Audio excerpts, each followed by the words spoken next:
Krishna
जो सुख हो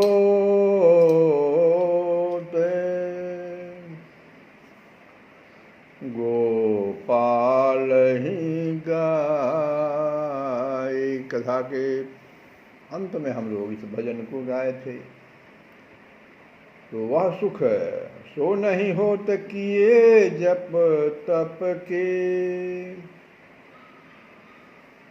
कोटिक तीरथ नहाए। और इधर देखो महाबली बकासुर को वीरन तृण की भांति चीर कर फेंक दिया गया, और चरों के द्वारा यह समाचार कहाँ पहुँच गया तो कंस मधुपुर नगरी सम्राट कंस को भी मिल गया। बकासुर को तो समाप्त कर दिया। तो मानो किसी ने एक साथ सहस्त्र शूल चूहोकर हृदय को छिन्न भिन्न कर डाला, ऐसी मार्मिक वेदना से कंस के प्राण कराह उठे। और पहले वो वत्स निधन की बात सुनकर तो वह चेतना शून्य हो गया था। मूर्छा ने कुछ काल के लिए उसकी वेदना हर ली थी, किंतु इस बार प्राणों में टीस चलते रहने पर भी वह सजग बना रह कर सिंहासन से उठ खड़ा होता एवं उसके नेत्र नीलाभ गगनतल की ओर लग जाते। कहीं की भी नीलिमा उसके लिए भय की वस्तु बन गई थी। उसने सुन जो रखा था कि वह नंद पुत्र श्यामल वर्ण है, इसलिए नीलिमा उसके लिए भय की वस्तु बन गई थी। किसी प्रसंग पर उसकी दृष्टि केंद्रित होती जो नीला है, नीले आकाश के समान है, मेरे प्राण लेने के उद्देश्य से इस नीलिमा की ओट में ही कहीं छिपा न हो। और उस समय उसकी भावना भयवश ही मूर्त भी होने लगती। उसे प्रतीत होने लग जाता एक नहीं अनेकों श्याम शिशुओं से आकाश परिव्याप्त है। फिर तो उसकी आंखें जहाँ जाती वहीं उसे नंद पुत्र के दर्शन होते, तथा वह अतिशय उद्विग्न होकर सोचने लगता, क्या करूं, किधर जाऊं, कैसे इस श्याम शिशु का अंत हो।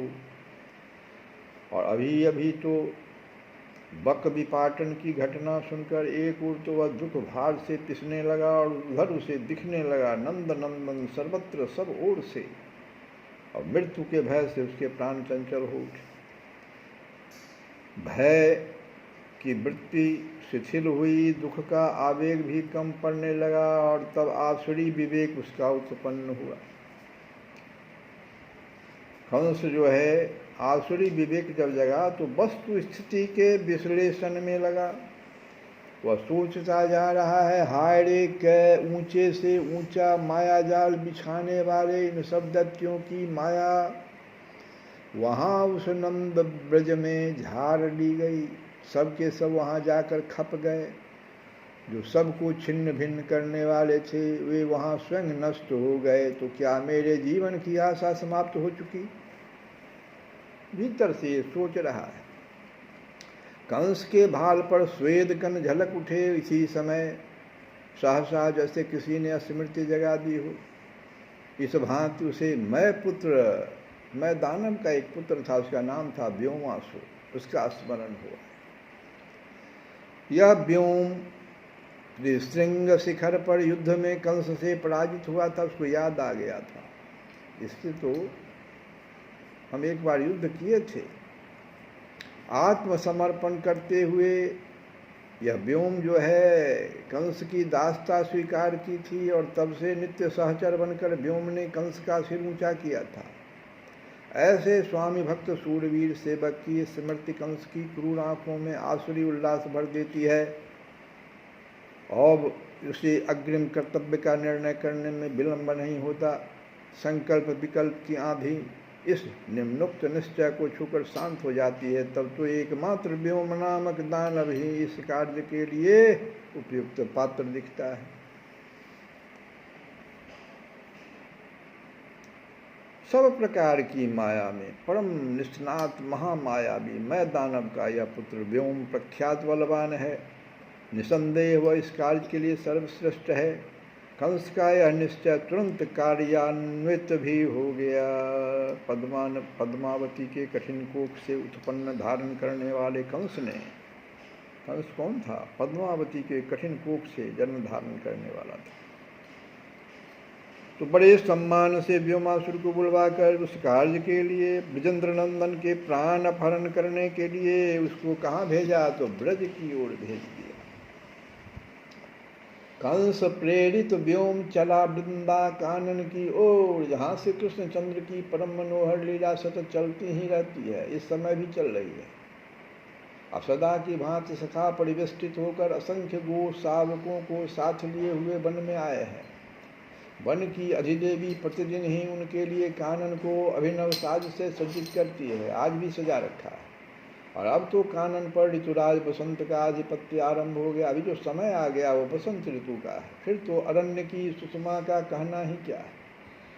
मुकुलित आम्र शाखा पर कोकिल कंठ से निश्चित कुहू कुहू का गान, पुष्पित ध्रुम वल्लड़ियों पर भ्रमर गुंजन, मानो श्री कृष्णचंद्र के दर्शन से वनाधि देवी का आंतरिक आह्लाद ही उनके रोम रोम से व्यक्त हो रहा है। मलय मारुत के स्पर्श से झूमती लताओं की ओट में अपने हाथ नचा नचा कर वे श्री कृष्णचंद्र को जैसे संकेत कर रही हों, ब्रज जीवन इधर देखो, आज मूर्तिमती वासंती श्री तुम्हारा अभिनंदन कर रही है। इनकी ओर निहार कर सेवा स्वीकार कर लो श्री कृष्णचंद्र। मेरे इस वन में ही इनका नित्य निवास है, पर रमणी सुलभ लज्जा बस ये किसी के सामने अधिक काल तक टिक नहीं पाती। आज मेरे कहने से साथ ही तुम्हारा वियोग असह हो जाने के कारण सर्वांग विभूषित होकर तुम्हारे समक्ष आई हूँ। हे मेरे बनचंद्र, एक बार अपनी दृष्टि डालकर इनके श्रृंगार को सफल कर दो। देखो तो सही तुम्हारे लिए आज इन्होंने अपने को कितना सुंदर सजाया। ऊनांग पुष्पों का तो अवतंस धारण किया है, माधवी कुसुमों की माला धारण की है, वकुल निर्मित मुच्छार्ज नामक हार पहन लिया है, अपने ललाट देश में पलाश पुष्पों में सिंदूर की रचना की है, वक्षस्थल पर चंपक की चंचू को शोभित किया है, कटिदेश अशोक के अरुण परिधान वस्त्र से विभूषित है। आप देखो ये कैसी अद्भुत शोभा का विस्तार करती हुई व्यक्त हुई है। इस बासंती श्री से विभूषित परम रमणीय वृंदावन में श्री कृष्णचंद्र का विहार हो रहा है। पहले तो अरण्य शोभा निरीक्षण का कार्य हुआ, फिर गोवत्स संचारण संलालन का, और अब परम अद्भुत नीलायन की क्रीड़ा आरंभ हुई है। प्रस्ताव गोप शिशुओं का था। क्या प्रस्ताव था? श्री कृष्णचंद्र का तो समर्थन रहता है। इस खेल में क्या था कि एक चोर बनेगा, एक रक्षक का अभिनय होगा। चोर एवं रक्षक का अभिनय। श्री कृष्णचंद्र एवं उनके सखा लुक्का छिपी का खेल खेलेंगे। कुछ गोप शिशु चोर बने, कुछ भेड़ चराने वाले बने, और कुछ भूमि पर हाथ टेक कर भेड़ बनने का अभिनय करने लगे। इस प्रकार गिरिराज गोवर्धन पर, कहाँ खेल हो रहा था? गिरिराज गोवर्धन पर श्री कृष्णचंद्र का गोप शिशुओं का स्वच्छंद विहार आरंभ हुआ। निर्भय होकर सभी खेलने लगे। श्रीमद् भागवत में आया है कि एकदा ते पशून पालाश्चर्यन्तो दृशानुषु चक्रुनील निर्नायन क्रीडाश्चोरपालापदेशतः। व्योम यहाँ उसी समय आता है जबकि श्री कृष्णचंद्र एवं उनकी संपूर्ण मंडली परमानंद में निमग्न होकर इस नीलायन क्रीड़ा में तन्मय हो रही है। नीलायन क्रीड़ा नाम था।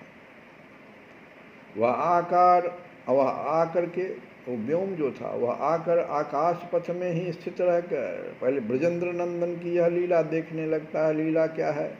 व्योम को यह समझते देर नहीं लगती, उसने देख लिया श्री कृष्णचंद्र रक्षक पक्ष में है और यह भेड़ अपहरण रक्षण की क्रीड़ा चल रही है। यही तो क्रीड़ा है, नीलायन क्रीड़ा यही है। श्री कृष्णचंद्र रक्षक पक्ष में है और यह भेड़ अपहरण रक्षण की क्रीड़ा चल रही है। फिर तो नंद नंदन की ओर ही व्योम की दृष्टि केंद्रित हो जाती है और वह सोचने लगता है, ओह यह तो जो भेड़ों का रक्षक बना हुआ श्याम ज्योति कुमार है, सहस्त्र सूर्यों के प्रभाव से परिव्याप्त दिखता है। हमारे जैसे दैत्य अपने स्वाभाविक रूप से इसके समीप भी जा सकें यह संभव नहीं, फिर भी हमारे लिए तो यही अवसर श्रेष्ठ है। ऐसा दूसरा अवसर फिर मिलने का ही नहीं। इस समय इस नंदपुत्र का कहाँ क्या हो रहा है इस ओर ध्यान ही नहीं है।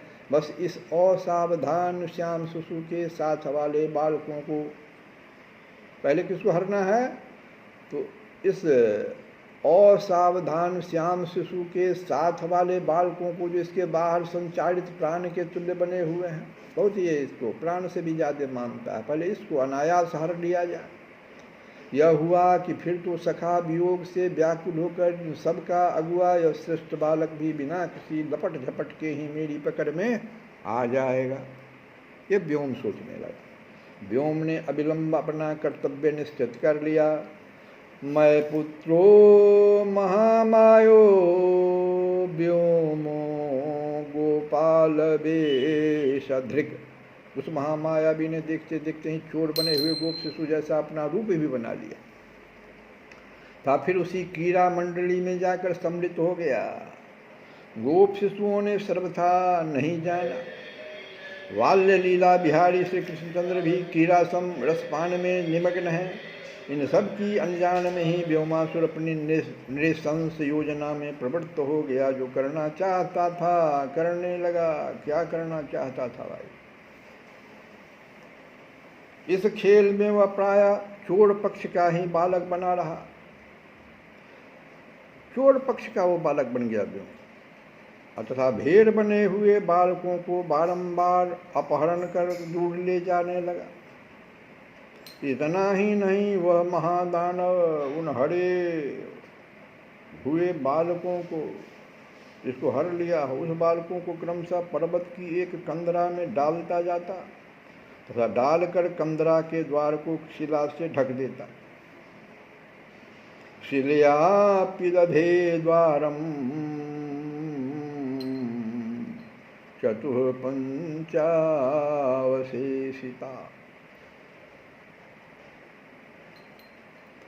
गिरिदर्या विनिक्षिप्य नीतं नीतं महासुरः शिलयापि दधे द्वारं चतुः पंचावशेषिता।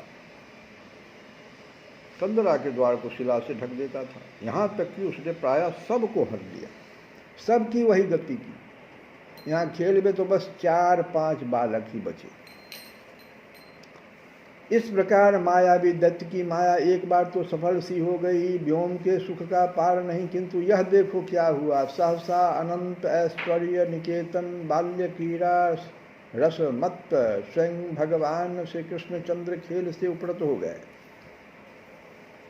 खेल से उपरत हो गए भगवान। नहीं, उनकी सर्वज्ञा शक्ति ने अचिंत्य लीला महाशक्ति का संकेत पाकर अपनी सेवा समर्पण करते हुए श्री कृष्णचंद्र को जगा दिया। जगाकर निवेदन कर दिया, लीला बिहारी ने यह सम्मुखवर्ती जो गोप शिशु वास्तव में गोप शिशु नहीं है, यह तो महामायावी व्योमासुर है। अब भला श्री कृष्णचंद्र खेलने में निमग्न रहे, यह कैसे संभव है? जो हो फिर तो क्षण भी नहीं लगा। व्योम के कुकर्म से परिचित होते ही भक्तवत्सल भगवान भी सचेष्ट हो गए। संतों के एकमात्र शरण स्वयं भगवान श्री कृष्णचंद्र की। वहाँ उस नीलायन कीड़ा के स्थान पर ही कौन सी कीड़ा शुरू हो गई, तो असुर संहार लीला आरंभ हो गई। उस समय भी व्योम कुछ गोप शिशुओं को लिए जा रहा था। उसी स्थिति में श्री कृष्णचंद्र ने उसे बेग से पकड़ लिया, दबोच लिया। केहड़ी वृक भेड़िए को दबोच लिया, ऐसे बेग। उन्हें अपने नन्हे सुकोमलतम कर पल्लवों से, जिनसे क्षण भर हुई पूर्व मेष बने हुए शिशुओं के संरक्षण की लीला वे कर रहे थे। तस्य तत्कर्मं विज्ञाय कृष्णः शरणदः शतां गोपान्नयं तं जग्राह वृतं हरिरीयशा। दत्त के लिए अब छूटने का प्रयास व्यर्थ है।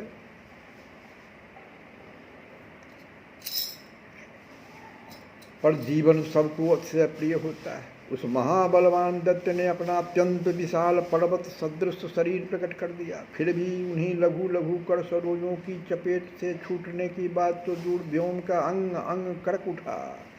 वह अतिशय व्याकुल हो गया। अपनी समस्त शक्ति का प्रयोग कर उसने श्री कृष्णचंद्र के हाथों से अपने आप को छुड़ा लेने की चेष्टा किया, पर छुड़ा सका नहीं।